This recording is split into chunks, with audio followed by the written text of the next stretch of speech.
आज इस पुस्तक का लोकार्पण है और ये एक ऐसा विशेष प्रकार का लोकार्पण है।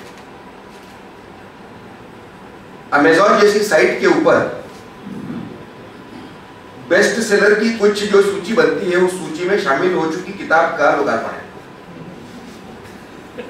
यानी जो पहले ही बड़ी संख्या में लोगों के हाथों में जाने का कीर्तिमान बना चुकी है, ऐसी अब एक किताब का आयात लोकार्पण होना हुआ है। और ये सही अर्थों में लोकार्पण है क्योंकि ये पहले लोकार्पित हुई और उसके बाद विमोचित हो रही है। तो पुस्तक तो आप में से अधिकांश लोगों ने पढ़ी होगी, ऐसा मैं मानता हूँ। नहीं पढ़ी होगी तो पढ़ लेंगे, ऐसा मैं आपसे आग्रह करता हूँ।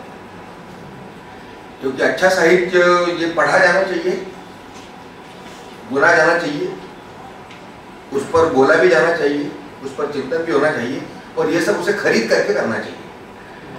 तो इसलिए आप लोगों ने खरीदी होगी, ना खरीदी हो तो खरीदें, ऐसा मेरा आपसे विनम्र निवेदन है। अब पुस्तक के बारे में मानिए विकास जी ने बहुत सारी बातें कही। छत्रपति शिवाजी के ऊपर केंद्रित ये पुस्तक है, इसलिए पुस्तक पर बोला है ना शिवाजी पर बोल रहे, ये तो एक स्वाभाविक सी बात है। इसलिए शिवाजी के सारे संदर्भ उसके अंदर आने ही थे।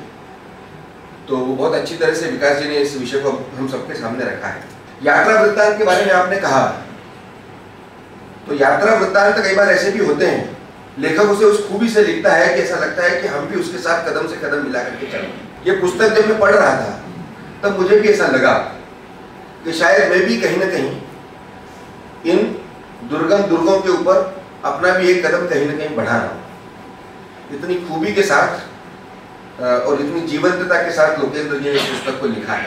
यदि आप सब लोगों ने या आप में से किसी ने भी यदि अमृतलाल वेगड़ जी की तीरे तीरे नर्मदा पढ़ी होगी तो उसके एक एक वाक्य को पढ़ते समय ऐसा लगता है जैसे हम स्वयं नर्मदा की परिक्रमा करते हैं। इतना सुंदर, इतना लालित्यपूर्ण, इतना सरस उसका वर्णन है। तो यात्रा साहित्य बड़ा महत्व का होता है। वो एक बड़े महत्वपूर्ण डॉक्यूमेंट का भी रूप लेता है। ये हमने अमृतलाल नागर जी की आंखों देखा गदर पढ़ करके देखा है। 1857 के प्रथम स्वाधीनता संग्राम के समय वो जो पुणे से गोडसे बंधु चले थे, ये वो गोडसे नहीं है जिसके कारण सारे वितंडावाद खड़े हुए हैं। तो जो गोडसे बंधु चले थे वो अपने किसी काम से चले थे और उसी समय लड़ाई छिड़ गई 1857 में। और उस समय उन्होंने जो देखा उसे उन्होंने, चूंकि वो लेखक तो वो थे नहीं, तो उन्होंने तो अपनी डायरी के अंदर केवल वो उन्होंने नोट कर लिया।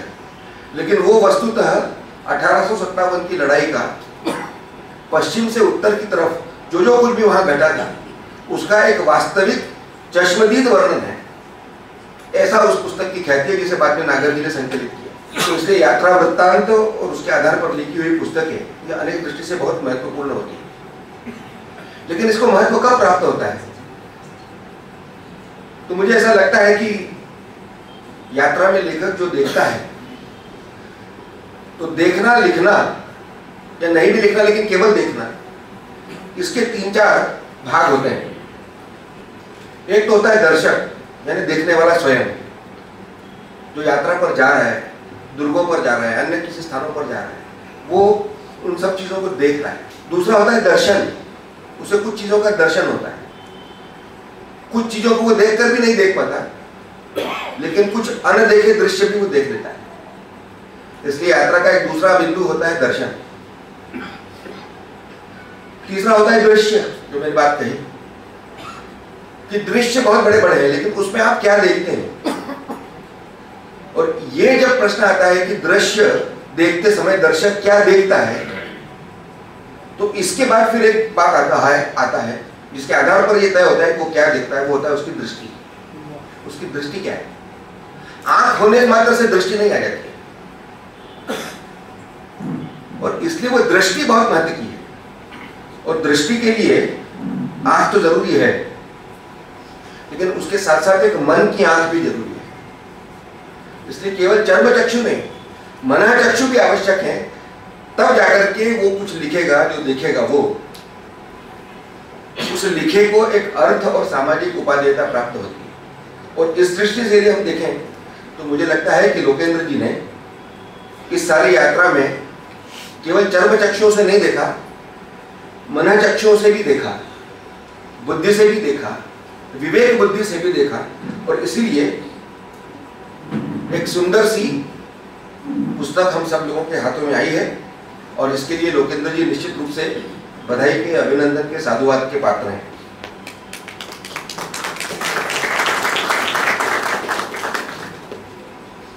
अब जैसा कि हम सब लोग जानते हैं, ये पुस्तक जो है ये वस्तुतः छत्रपति शिवाजी के किलों की जो उन्होंने यात्रा की, उस यात्रा का वर्णन है। वो समय था जब किले राज्य की शक्ति हुआ करते थे, शक्ति केंद्र हुआ करते थे, राज्य की सत्ता के प्रतीक भी हुआ करते थे, राज्य के संचालन के केंद्र भी होते थे, और इसलिए सत्ता, शासन, प्रशासन, इन सब के साथ किलों का बहुत गहरा और ऐतिहासिक नाता रहा है, ये हम सब लोग जानते हैं। और इस नाते इन किलों का जो उन्होंने, और जितने भी किले उन्होंने देखे, उनका जो इसके अंदर का वर्णन है, पुस्तक की अपनी एक सीमा है, और इसलिए उस स्थान में मर्यादा के भीतर गागर में सागर को समेटने की एक कोशिश है, किरण में सूरज को देखने का एक प्रयास है, और ये प्रयास बहुत अच्छा हुआ है। हम सब लोग जानते हैं कि ताकत की किलों में नहीं होती है, केवल ताकत किले के अंदर रहने वाले, किलों की रक्षा करने वाले, किलों के माध्यम से काम करने वाले लोगों में होती है। इसलिए राग दरबारी में शिवराज शुक्ल ने लिखा है कि व्हाइट हाउस या 10 डाउनिंग स्ट्रीट या क्रेमलिन ये मकानों के नहीं, ताकतों के नाम है। वैसे ही ये किले इमारतों के नहीं, ताकतों के नाम है। छत्रपति शिवाजी महाराज द्वारा स्थापित हिंदवी स्वराज की शक्ति का एक केंद्र वो किले भी थे, और इसीलिए किलों को जीतना, किलों के लिए जान की बाजी लगा देना, किलों के लिए संधियां करना, किलों के लिए संधियां तोड़ देना, ये राजनीति के सारे खेल और सारे रंग और ढंग ये हमें इस पुस्तक के अंदर देखने को मिलेंगे। और कैसे कैसे तो किले थे। इस पुस्तक को पढ़ते समय मैं भी सोच रहा था कि कैसा रहा होगा वो शिवनेरी का किला, जहां अपनी गर्भावस्था में माता जीजाबाई रहीं, और उन्होंने सपनों में भवानी देखी, उन्होंने सपनों में भवानी को अपने हाथों में तलवार देते हुए देखा, उन्होंने उगते हुए सूरज देखे, उन्होंने उठती हुई ज्वालाएं देखी।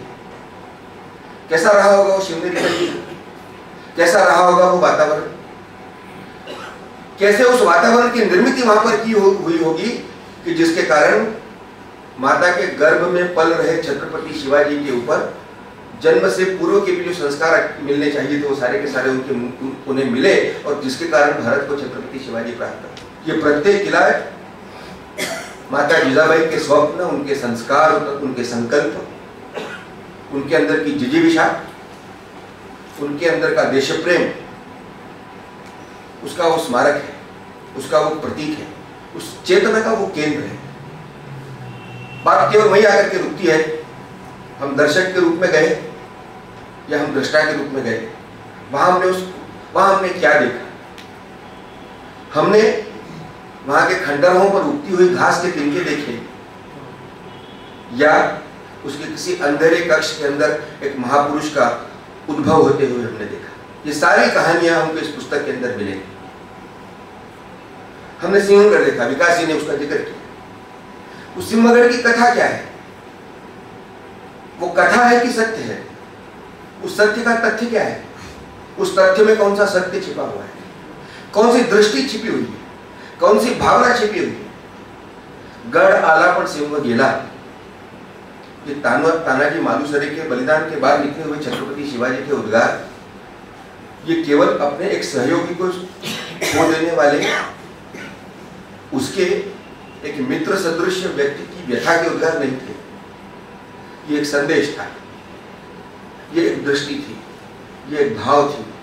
गढ़ आया और सिंह चला गया। शेर जैसा आदमी उन्होंने खड़ा किया था। उस आदमी के जाने का दुख था, लेकिन जाते समय भी यही कहा कि जिस गढ़ को जीतने के लिए उसको भेजा था वो गढ़ आ गया, सिंह चला गया। और इसलिए जब तानाजी मालुसरे की माताजी से मिलने के लिए छत्रपति शिवाजी गए थे, और उस समय उनका जो संवाद उनके साथ हुआ होगा, उस संवाद को बाबा साहब पुरंदरे ने अपने छत्रपति शिवाजी के ऊपर राजा शिव छत्रपति नाम की जो उनकी एक ऐतिहासिक पुस्तक है, उसके अंदर उन्होंने लिखा है। मराठी में है वो, इसलिए जो मराठी पढ़ सकते हैं, समझ सकते हैं, वो ही उस संपदा से परिचित हो सकते हैं। लेकिन ऐसा वो सिंहगढ़ का किला था। वो कैसा तोरण का किला था जो सबसे पहले छत्रपति शिवाजी ने देखा, शायद तोरण का इसके अंदर उल्लेख नहीं है। लेकिन अपने आवास की दूसरी मंजिल पर एक खिड़की के सामने बैठ करके माँ और बेटे चेस खेल रहे हैं, और खेलते खेलते माँ कहती है कि यदि मैं तुमको हरा दूंगी तो तुम मुझे क्या दोगे? और तब वो कहती है कि तुम हार गए हो, कल सुबह तक वो तोरण का किला मेरे को वापस दीजिए, वो सिमलगढ़ का किला मुझे वापस दीजिए। ये उस सिमलगढ़ के किले की कथा है।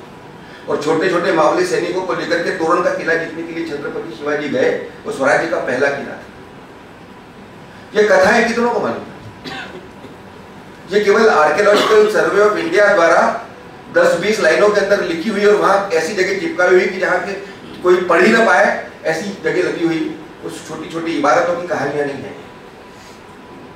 कैसा जीवन बना, कैसा जीवन जिया गया, उसके लिए जीवित जीवंत शाश्वत प्रेरणा देने वाले सारे के सारे स्मारक हैं ये छत्रपति शिवाजी के किले। पुरंदर का किला था, पुरंदर के किले की कथा पढ़ने की कथा है, पढ़ने लायक कथा है। कठिनतम दुर्गों में उसको सम्मिलित किया जाता है, लेकिन पुरंदर का वो किला है कि जिसने उस समय के भारत के विद्वान, पढ़े लिखे, समझदार, श्रेष्ठी, धनी, मानी और वीर पुरुषों के विवेकहीन होने का जो एक उदाहरण है वो पुरंदर का किला है। आखिर पुरंदर का वो किला था कि जहां मिर्जा राजा जयसिंह जैसे एक विद्वान, वीर, सनातनी, कर्मकांडी हिंदू के साथ छत्रपति शिवाजी को लड़ना। उस राजा की ये मानसिकता क्यों उत्पन्न हुई? उस मानसिक अवस्था में क्यों गया कि औरंगजेब की चाकरी करने के लिए इस सीमा तक गए कि छत्रपति शिवाजी को जो हिंदवी स्वराज्य की स्थापना करने के लिए खड़े थे, उनको हतबल करने के लिए, उनको अरेस्ट करने के लिए, युद्ध में कुछ भी हो सकता है तो शायद मारने के लिए भी बड़ी सेना लेकर के उनके पास गया। उस पुरंदर के किले में जाते समय क्या ये विचार मन के अंदर नहीं उठा?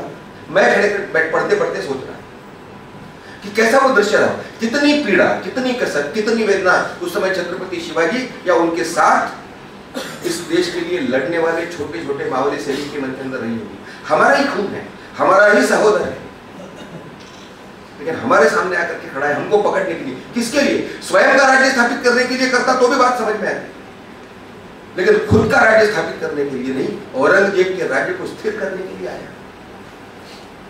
समाज के विवेकवान, श्रेष्ठी, इस प्रकार के लोग ये इस मानसिक पतन की स्थिति तक पहुंच चुके थे। क्या उस किले के अंदर घूमते समय हम में से कितने लोगों के मन के अंदर इस प्रकार के विचार आते होंगे या आए होंगे या आएंगे? इसलिए ऐतिहासिक स्थानों की यात्रा करना तो किस दृष्टि के साथ करना? क्या देखने के लिए जाना? सेल्फी खींचने के लिए जाने वाले वो स्थान नहीं है, वो अपनी सेल्फहुड को जागृत करने के लिए जाने वाले स्थान। ये इस किताब को पढ़ करके हमारे मन के अंदर विचार आते हैं क्या? ये एक सोचने की बात है। और फिर वो रायगढ़ का किला, उसके आर्किटेक्चर को लेकर के तो बहुत सारी बातें आती हैं, लेकिन वही वो किला था कि जिसने छत्रपति शिवाजी के संकल्पवान जीवन का उत्कर्ष होते हुए देखा है। वो भारत के उत्कर्ष का प्रतीक है। वो स्थान है जहां उनका राज्याभिषेक, वह वो स्थान है जहां पर हिंदवी स्वराज्य का ध्वज लहराने के लिए जो पिछले अनेक वर्षों से बलिदानों की श्रृंखला चली थी, उसका चरम उत्कर्ष सफलता के रूप में परिणित होकर के सामने आता है। वो रायगढ़ का किला हमको दिखता है। वही वो रायगढ़ का किला था जिसके अंदर वो हिरकणी नाम की स्त्री जो है अपने उसका उस किले से भागने का सारा वर्णन है कि कैसे वो भागी, कैसे वो पकड़ी गई। इतना दुर्गम, इतना अभेद्य, इतना दुर्जय वो किला था, लेकिन शिवाजी महाराज भी हैरत में पड़ गए थे कि वो लड़की भागी कैसे, किस रास्ते से गई।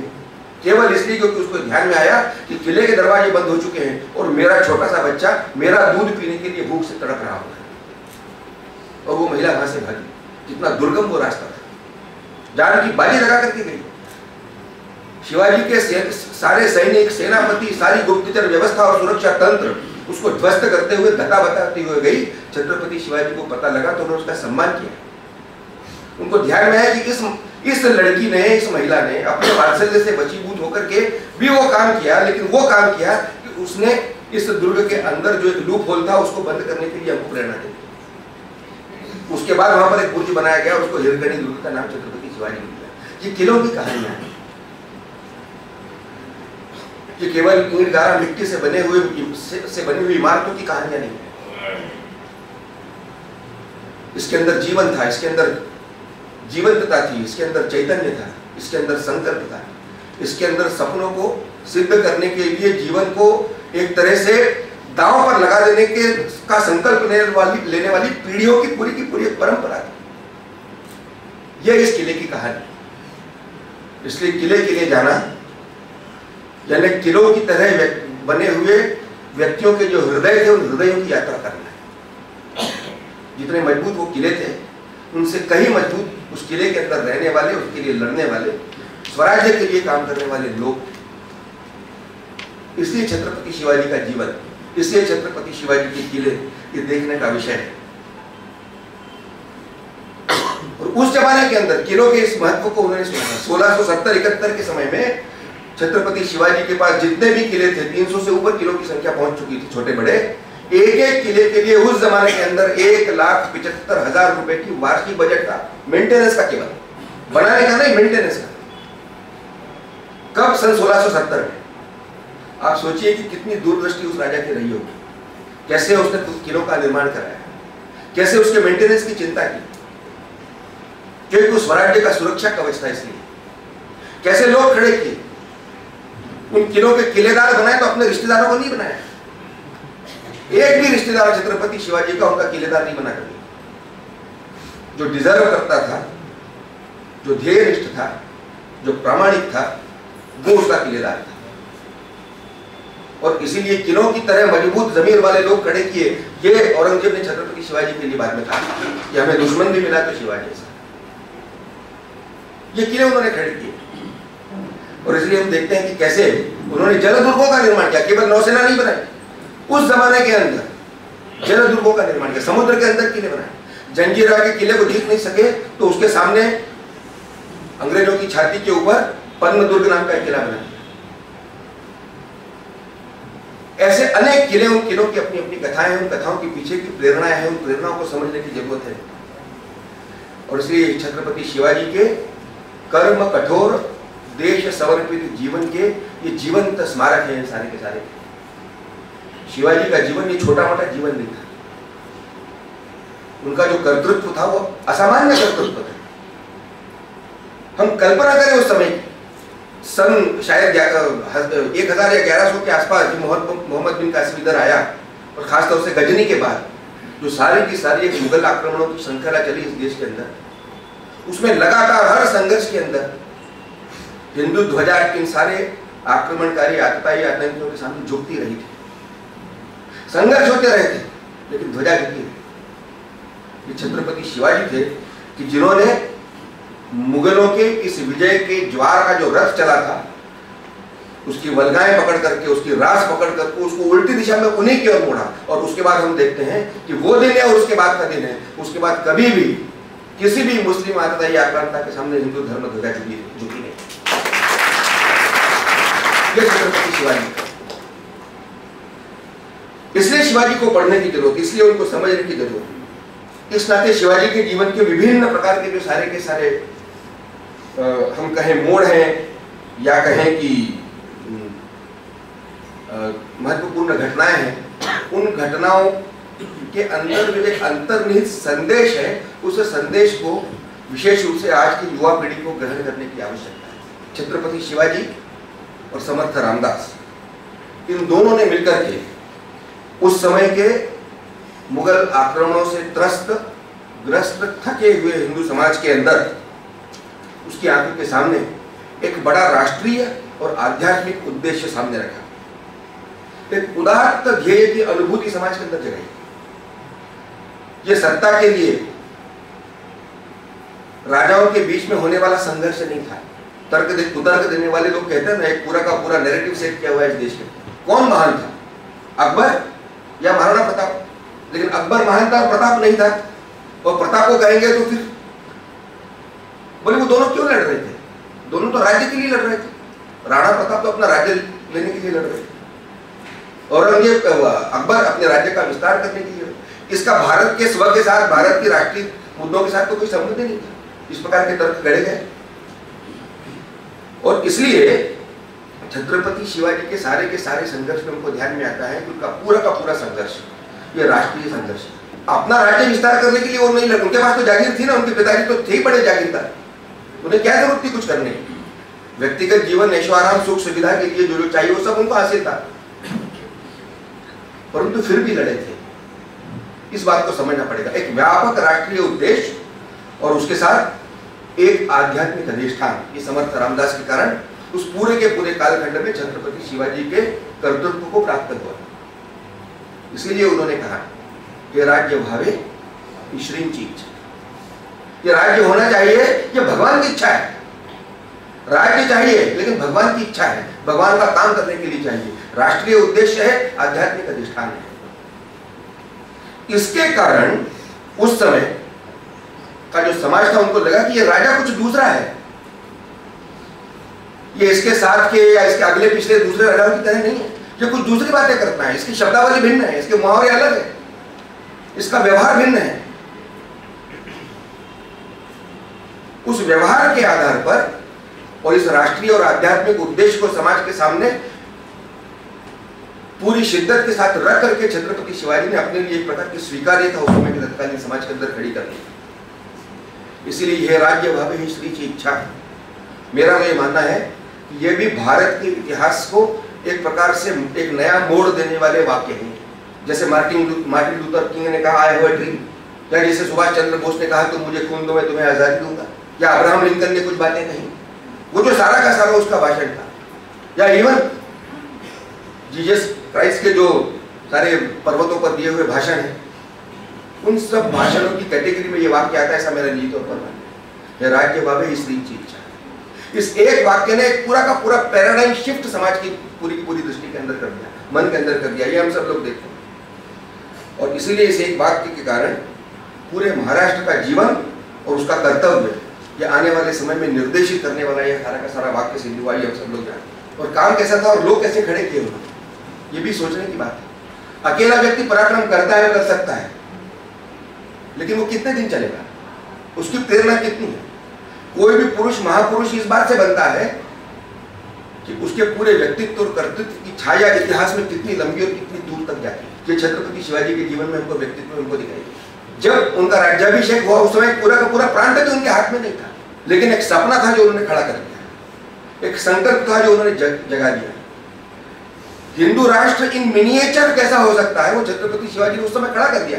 लेकिन उसके बाद उन्होंने जो प्रेरणा जगाई, जो संस्कार दिए, जो प्रतिबद्धता जागृत की, वो पीढ़ी दर पीढ़ी संक्रमित होते हुए आप संता जी का चरित्र पढ़िए छत्रपति शिवाजी के बाद, आप धनाजी का पढ़िए, आप बालाजी निंबालकर का पढ़िए।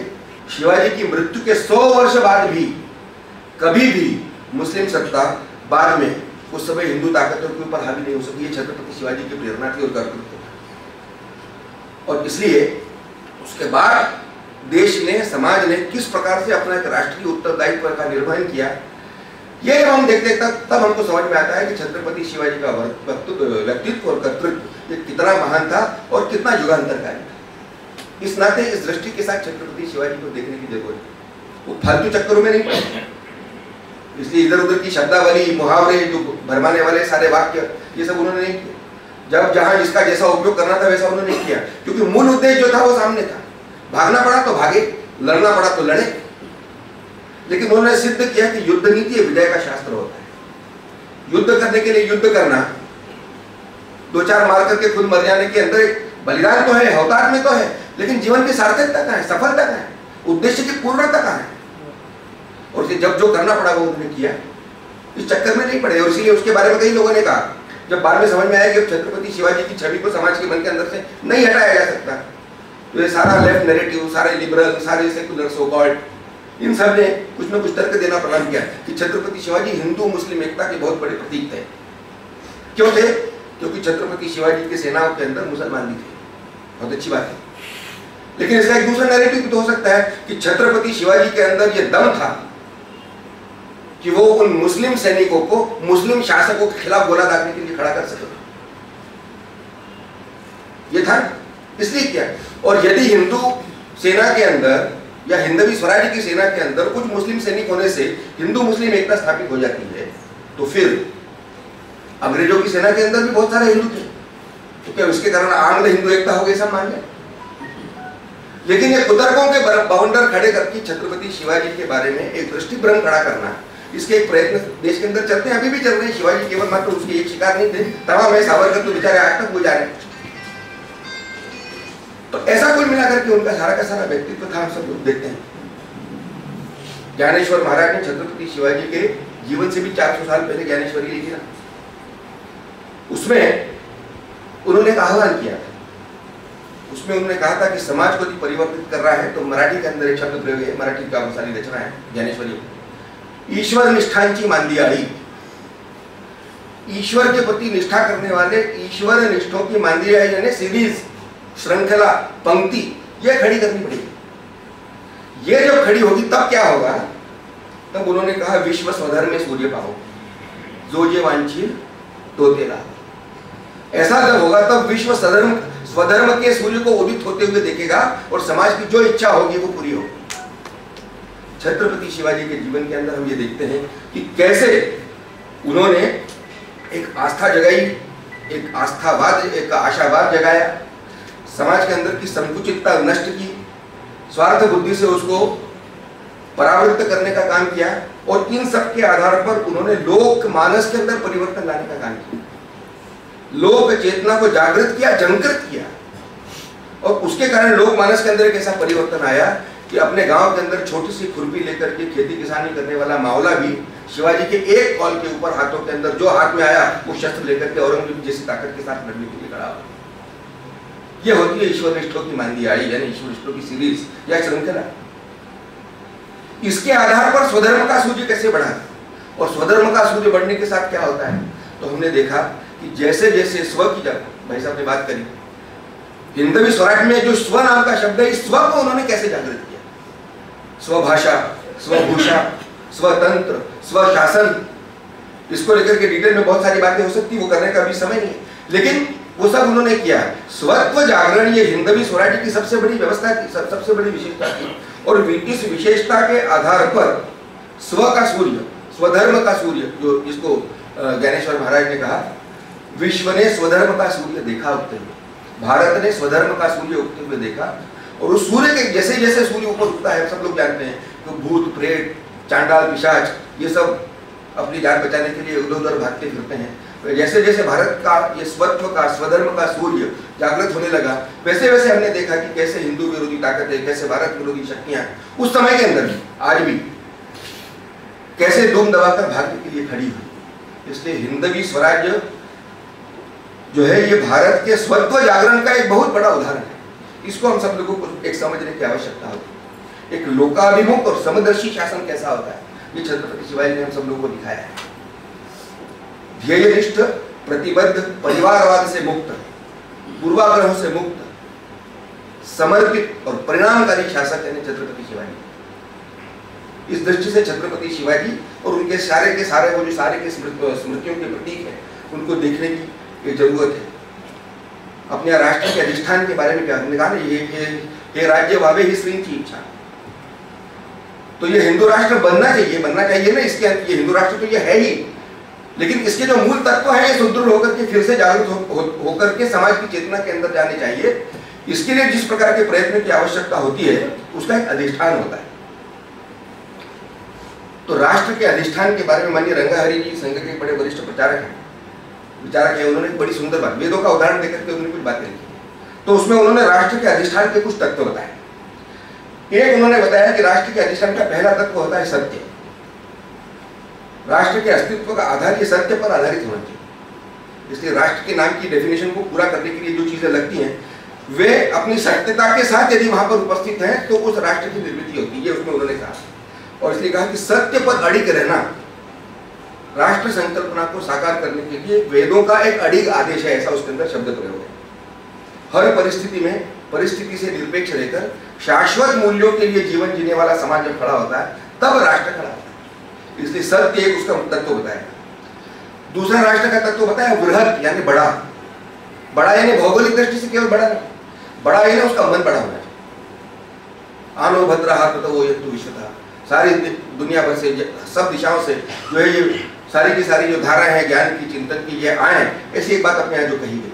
तो वृहद यानी बड़ा मन लेकर के जो समाज जीता है वो राष्ट्र की संज्ञा को पूर्ण करने वाला समाज होता है। तो एक ये बात है, और ये हम छत्रपति शिवाजी के राज्य के अंदर नहीं, बड़ा है केवल भौगोलिक दृष्टि से नहीं, मन से भी बड़ा, सामाजिक जीवन के सभी अंगों में एक प्रकार का वृहद भाव जागृत होता रहे, वो राष्ट्र की अवधारणा के लिए बहुत महत्वपूर्ण है। ये बात कही। तीसरी कही रितम, रितम का उन्होंने इंटरप्रिटेशन किया, ये पर्यावरण का परिरक्षण करने वाला वहां पर व्यवस्था होनी। इसलिए छत्रपति शिवाजी के जीवन के अंदर उनके जो आज्ञा पत्र हैं, जब हम पढ़ेंगे तो हमको ध्यान में आएगा कि कैसे पर्यावरण को लेकर के उनकी दृष्टि कितनी संवेदनशील और कितने दूरदृष्टिवान उनका व्यक्तित्व, खेती को लेकर के, हल की लंबाई चौड़ाई को लेकर के, पानी के संरक्षण को लेकर के उनके आज्ञा पत्रों के अंदर बहुत सारे उल्लेख हमको दिखते हैं। ये छत्रपति शिवाजी थे। तीसरा उन्होंने कहा उग्रम, ये एक तत्व है। अब उग्र यानी कट्टरता नहीं, तो उग्र का एब्रिविएशन करते हुए लिखा कि स्वबोध से उत्पन्न सावधानी, उसका एक इंटरप्रिटेशन यह है, स्वबोध से उत्पन्न सावधानी यानी एक उग्रता का लक्षण है। ये उस राष्ट्र के अंदर है कि नहीं, उसमें वीरता है कि नहीं, धीरता है कि नहीं, ऋजुता है कि नहीं, मृदुता है कि नहीं, ये सब चीजें जब होती है, ये उग्र नाम का वो जो सारा का सारा तत्व है उसके अंदर ही आते हैं। ये सारे के सारे सद्गुण उस उग्रता नाम के शब्द के अंदर आते हैं, ये उसके अंदर साकार होते रहने चाहिए। और तीसरी पांचवी बात उसमें कही गई कि उसके अंदर यज्ञम यानी यज्ञ है कि नहीं, यानी समाज के लिए हमेशा कुछ न कुछ सत्कर्म करते रहने की प्रवृत्ति और सक्रियता समाज के मन के अंदर, उसके जीवन के अंदर है।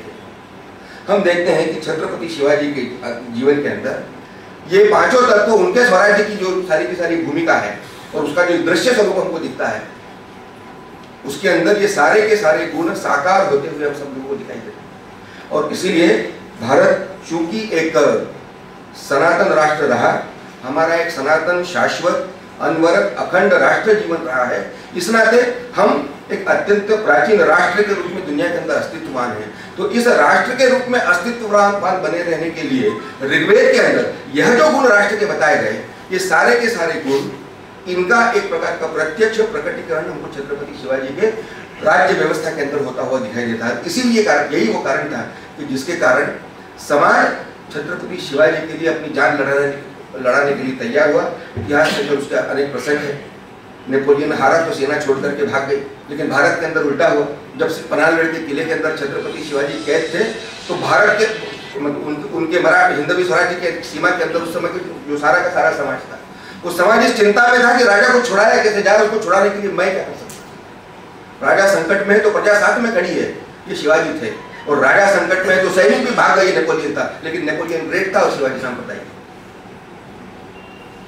इसलिए छत्रपति शिवाजी के जीवन के तथ्यों को, सत्यों को इस दृष्टि से देखने की बात है।